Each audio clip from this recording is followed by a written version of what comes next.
All right, I haven't illustrated anything in a while, so I thought I would pick the pens back up before I get too far removed from it. What I'm doing today is my best representation of Aeldari, uh, since there's no female representation in Warhammer, apparently. I would draw some more female warriors. Warhammer got its origins in the Rogue Trader, Games Workshop Rogue Trader, and up to about, I want to say, edition 3, there was a real grim, dark art style. It was almost like the guys that were drawing the artwork, they weren't classically trained, or maybe they didn't learn anatomy or go through like proper schooling on how to do figurine drawing. They just had raw talent and a grittiness to their artwork, and it was some of my favorite art. And that's kind of the style I'm trying to bring back. I don't know. It's just really neat artwork. Everything had. It just seemed like it was off the cuff. There was the styles were always different, and it was always open to interpretation. And it was just it was just that real cool old school Dungeons and Dragons style artwork. I don't know if you guys ever remember playing like the game Rifts or anything like that. That's the kind of artwork I'm trying to represent here. So it's got the line that when I get into the inking, the etching's kind of rough and cross-hatched, and it's got nothing is one to one with it. Like all of the current models are very sterile, and they're very it's almost like computer generated, and you lose some of that. I don't know. I mean, even though the newer stuff looks better, it's easier to reproduce. It's very symmetrical. There's just a grittiness. There's just like a darkness to the old artwork, and it was a lot more fun. As with all my previous illustrations that I've done, so since I started drawing again, I'm going to pencil it first, and then I'm going to ink it and erase the pencil. I will say, I'm actually liking my penciling a lot better than my inking, and every time I switch over to ink, I feel like I should have left it as pencil. I think it looked better. But one of the issues, one of the challenges with being left-handed is you tend to hold the hand over the art. Like if you look at right-handed artists, the hand is under the art. The pencil kind of, I don't know, like follow. It's almost like, it's hard to describe, but basically the pencil is like south and below the artwork, where my hand is kind of curled over it. And what can happen as a result is my palm will smear the pencil all over the place, so it turns into one big schmooey smudge, and I have to do a ton of erasing. But I think my penciling is just better. But I'm trying to get my inking back down again because I had taken such a long break. It's like you don't really ever forget how to do stuff, but you do definitely. It's a perishable skill, so I want to get my inking style down before I go into other mediums. I think I'm going to start live streaming my illustrations. They usually take me about an hour and a half, 2 hours max, if I just go constantly straight through pencil to ink. The simpler drawings obviously don't take that long, so that may be something cool too. The only thing is, if I do live stream and I'm drawing, it's kind of hard to pay attention to, like the the chats. So we can try it out if that's something you guys are interested in. I do like doing the time lapse, but the only problem with the time lapse is they take a considerable amount of memory to compile. So I have this huge file, like 50, 60 minutes, and I have to shrink it down, and my device starts running out of memory really fast. So I got to do something to free up some memory. I keep running out. And it takes like 2 hours to compile a video. Video editing, that's something I never thought I would really get proficient with, and I still think I'm awful at it, but I'm getting better. Yeah, I did that poll, and I want to thank you guys for those of you that gave me feedback, because it gives me confidence moving forward of what I can focus on that most people are interested in seeing. I still think I'm going to do, like, I'm not going to stop doing Warhammer and illustrating and stuff like that, but I'm not going to do it as much. And the boxing thing's not really panning out. It's just a constant fight with the trainer to try to get even just a snippet of video. And he keeps taking videos and posting them on his Instagram and TikTok channels. So he's using us to promote his gym. And I don't know how I feel about that because he's not letting me put that content on my page. If he wasn't such a good trainer, I don't know if I'd stick with him. It just sucks, man. It just, he totally disrespects the fact that I have a YouTube channel, and I'm getting pretty close to being able to monetize, and it's something I take very seriously. And he thinks I'm just some old dude that's posting videos randomly on TikTok, and it's just very disrespectful. But what are you gonna do, right? But I'm starting training again, so I'm gonna get back into that, and I'm gonna start making like how-to videos, tips, tricks, how to get swole, how to get strong, how to get flexible. Yeah. In other news, work's sending me out of town for a week. I leave Sunday night, and I'll be flying back home on Friday, and it's for a training class, forklifts, mobile platforms, boom lifts, scissor lifts, that kind of thing. Train the trainer. So now I guess they're going to certify us to start training employees on how to operate equipment. And it sounds as exciting. I don't even know how to paint that in it. Not looking forward to it. We're going up to Sacramento. If I could bring my wife with me, that'd be really cool. But it's just not feasible. I don't know what I'm going to do. I'm staying at a Hampton Inn and Suites, and they apparently have a little hotel gym there.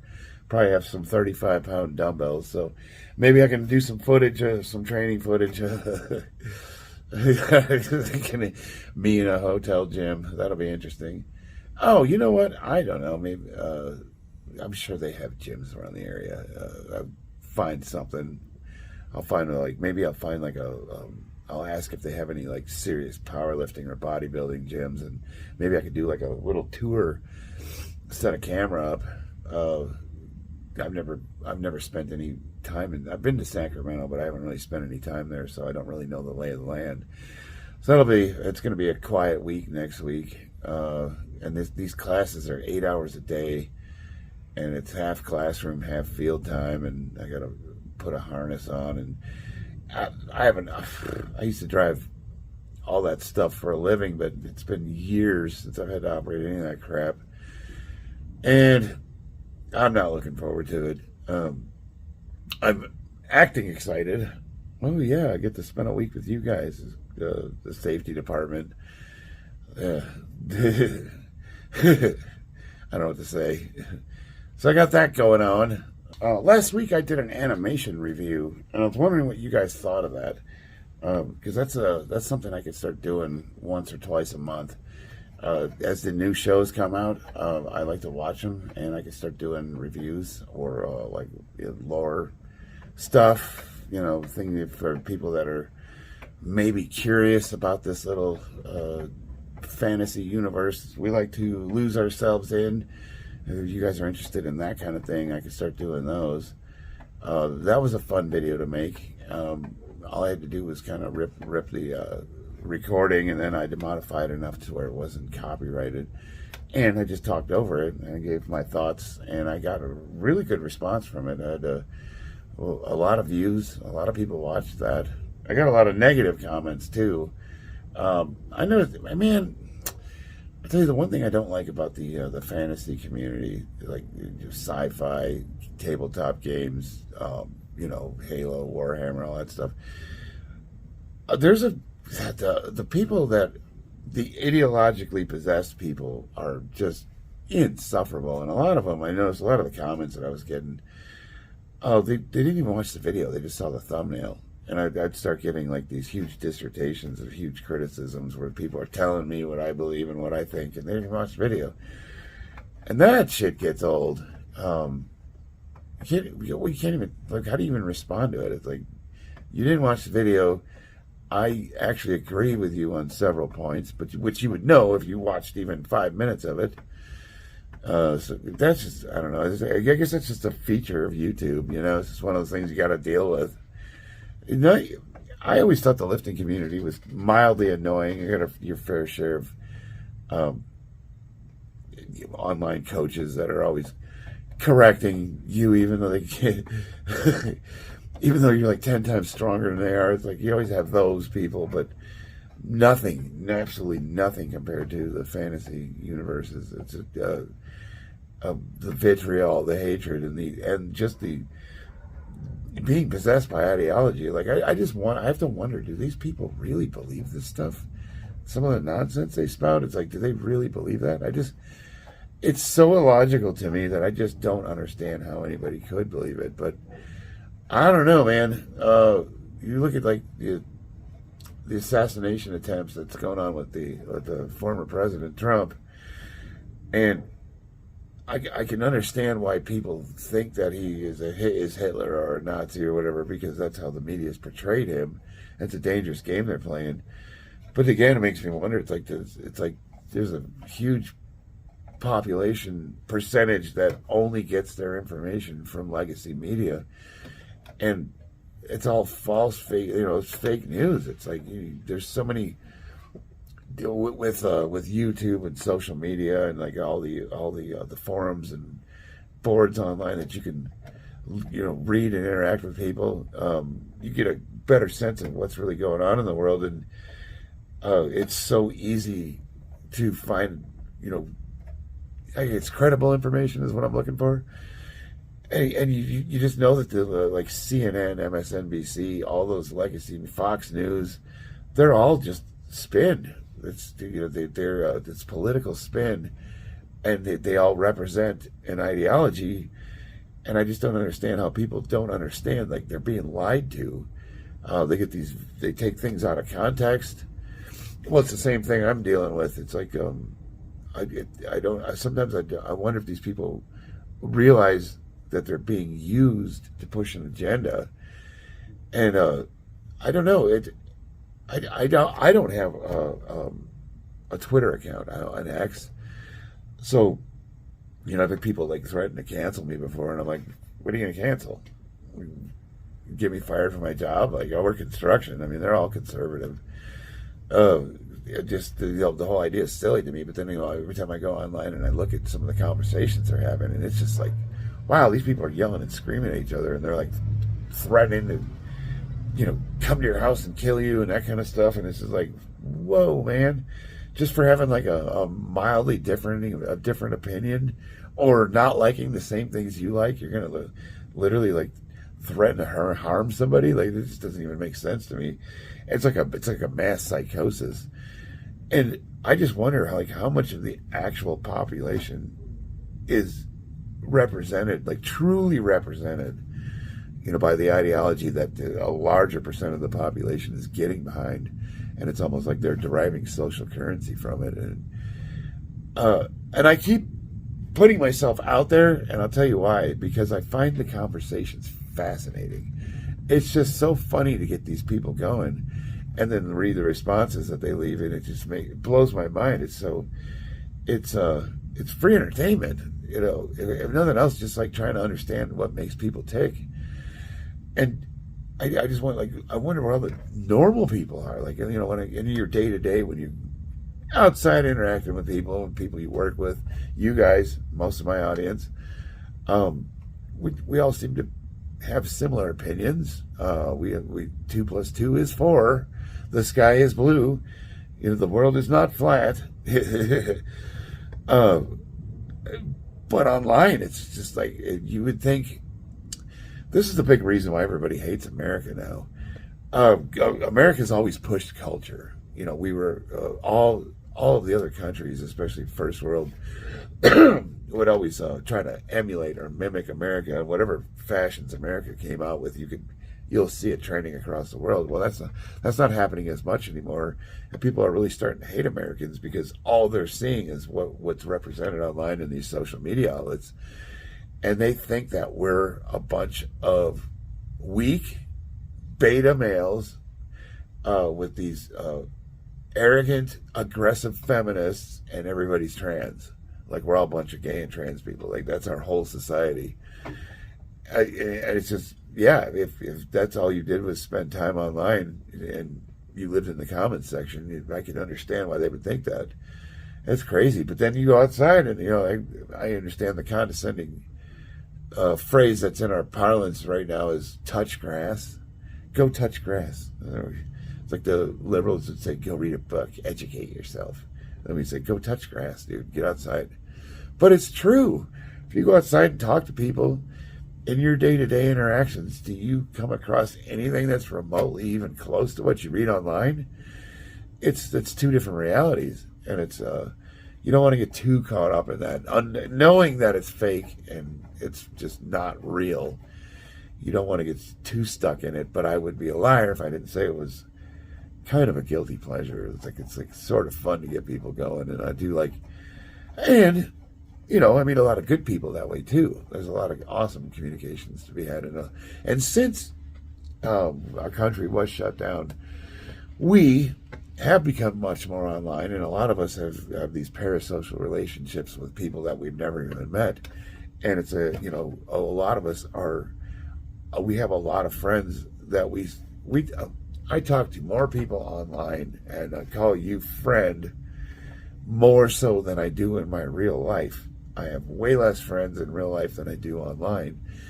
And I think that shift happened right during the shutdown. That's when we all of us got online. I had a YouTube account, but for watching videos, but I never posted a video before then.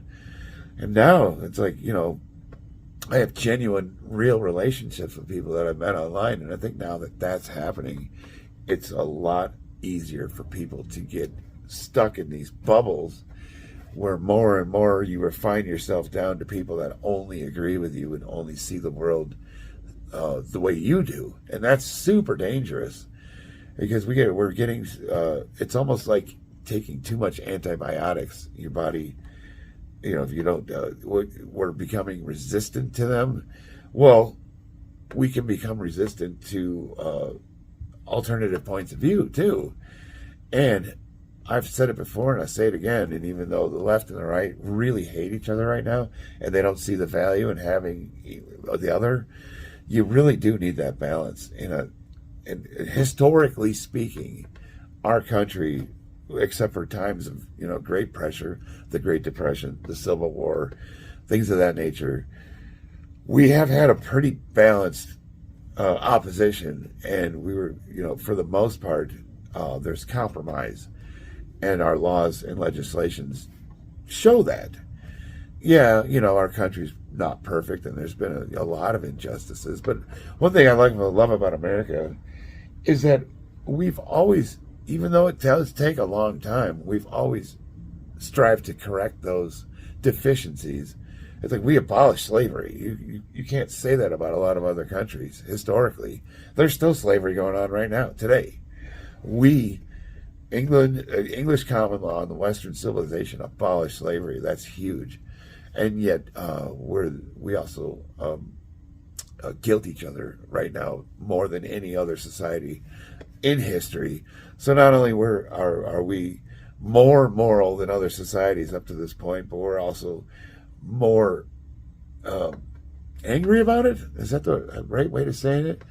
It's like, yeah, maybe it took us too long. The other thing I noticed is a lot, especially with the left, because they don't recognize the individual, and they see you by your attributes. So you're not Charles Widener, you're a white dude, and you go in the white dude box, So I'm guilty for everything that every white person has ever done before me, even though there's a bunch of different white people too. Like Caucasians, that's like what is it? Western Asian. Then you got your Europeans, your Germanics, and you got your get towards Africa. You got your Spanish. They're all different demographics of white people, and like my family didn't even come over to America until after World War II. So it's like, okay, I have more historically to do with what happened in Europe than I do in America. So, I don't know, but you can't have that argument. It's like, no, you're white. That's it. And then we're guilty of all the crimes of our forefathers or whatever that means. And we do the same thing. We put them in the same boxes as well. We don't recognize like the people coming up from the border, we think they're all one homogenous group of people, and they're not. They're from different countries and different cultures, and they have different reasons for coming over. And, you know, I was thinking about this. I was going through some of my history books, looking at the different times when the United States went through periods of nationalism. You know, like when the Irish came over, and then after the Italians came over, and the Chinese, and you keep going back in time, and we've had these periods of crisis where these nationalist groups popped up to conserve the old because they were afraid of the change that the new was making and integrating into our country. And looking at it from that lens, I got to thinking, like, this is kind of a cyclical thing. Like, this has happened before and it'll happen again. And it gives me hope, because I know at the end of the day, we're going to find a way to get through this, and it will eventually make us stronger. If it doesn't kill us, it'll make us stronger as a nation. It always has. But right now, we're vulnerable because of everything that's going on in the world. And I don't know, there's some biblical implications that are pointing to, but, you know, again, that's happened throughout history too. Like, there's been many times historically up to this point where people have thought, this is it, this is the end of the world, Jesus is coming, it's all over, and yet we're still here, and it keeps getting worse. I don't know if it's getting worse, or that we have access to more information, and they like to push the bad, so all you see is the bad. Is it really worse? Because if you look at global statistics, crime, poverty, hunger, all those things have gone down significantly. Even in third world countries, baby mortality is a good indicator of how societies are doing, and infant mortality has decreased significantly, even in third world countries. So I mean, things like that, those are all markers that are pointing to us improving as a global society. And yet, when you look at the news and you get on social media, you think this is the most evil the world's ever been, the most hedonistic the world's ever been, and we're all going to hell in a handbasket. It's by far the worst I've seen this country, but, you know, I've heard that with every generation. Every generation said that about the generation that comes after them, and every new generation complains about the generation that preceded them. It's just the way it is. And the world keeps on spinning. So we'll see. If it is the end times, hey, we're in for one hell of a ride. Well, that's enough out of me. I need to get back to work. You guys let me know if you want to see me do the illustrating live stream. Until then, I love you guys. I'll see you on the battlefield.